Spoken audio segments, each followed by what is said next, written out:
Lift লাগবে ইয়াসনা? তুমি পারো না কেন একটা মোটরসাইকেল কিনতে?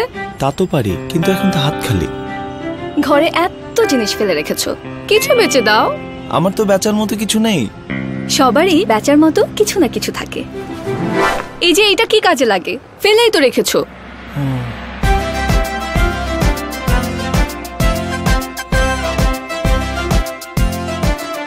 অপ্রয়োজনীয় জিনিস না জমিয়ে টাকা জমান, অথবা আপনার পছন্দের জিনিসটি কিনে নিন এখানেই.com থেকে।